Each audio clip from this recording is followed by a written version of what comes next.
Morning. என் பேர் வைஷ்ணவி. நான் தமிழக வெற்றி கழகத்தோட ஒரு நிர்வாகி. இப்போ பார்த்தீங்கன்னா கிட்ஸ்க்கு ட்ராயிங் காம்படிஷன் கண்டக்ட் பண்ணிகிட்ருக்கோம் தமிழக வெற்றி கழகம் சார்பாக. கிட்டத்தட்ட நாங்கள் எக்ஸ்பெக்ட் பண்ணது ஒரு 100 கிட்ஸ் தான். பட் 100+ கிட்ஸ் ஜாயின் பண்ணியிருக்காங்க. எல்லோரும் ரொம்ப நல்லா வரைஞ்சிட்ருக்காங்க. இந்த ஈவெண்ட்டோட 3 பார்ட். ஃபர்ஸ்ட் பார்ட் தான் இந்த drawing competition. And second part பார்த்திங்கன்னா நாங்கள் புதுசாக ஒரு 25 மெம்பர்ஸ் தமிழக வெற்றி கழகத்தில் இணையறாங்க. மகளிரும் சரி ஆண்களும் சரி நிறைய பேர் ஜாயின் பண்ணுறாங்க.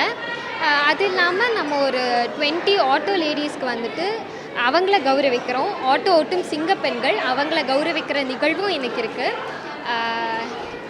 நம்ம எல்லாருக்கும் தெரிஞ்ச மாதிரி தமிழகம் மொத்தமாக கரப்ஷனால் சூழப்பட்டிருக்கு அப்படிங்கிறது நம்ம எல்லாரும் தெரிஞ்ச ஒரு விஷயமே. அதை உடைக்கணும் அப்படின்னா நம்ம விஜயண்ணா 2026 வந்தால் மட்டும்தான் முடியும். அதை நாங்கள் ரொம்ப நம்புகிறோம். அண்ட் நாங்கள் மக்களை போய் சந்தித்த போதுமே மக்கள்கிட்டேருந்து ரொம்ப பாசிட்டிவ் ரெஸ்பான்ஸ் தான் வந்தது. விஜயண்ணாவா அப்படின்னு சொல்லிட்டு குழந்தைங்கள்லேருந்து பெரியவங்க வரைக்கும் ஒரு ப்ளஷ் எப்போவுமே அவங்கக்கிட்ட இருக்கும். 2026 நம்ம வாக்கு எல்லாமே தாவேகா டிவிகேக்கு மட்டும்தான் போகணும். 2026 விஜயண்ணா மட்டும்தான். ட்ராயிங் காம்படிஷனில் நாங்கள் எக்ஸ்பெக்ட் பண்ணுறது 100 கிட்ஸ் தான். பட் இங்கே 150+ கிட்ஸ் வந்துட்டு பார்ட்டிசிபேட் பண்ணிகிட்ருக்காங்க. இதில் நிறையா வந்துட்டு விஜய் சார் ஃபோட்டோஸ் எல்லாம் வரைஞ்சிட்ருக்காங்க. எங்களுக்கே ரொம்ப எக்ஸைட்டிங்காக இருக்குது. ஏன்னா நாங்கள் எக்ஸ்பெக்ட் பண்ணாத திங்ஸும் இங்கே நடக்குது.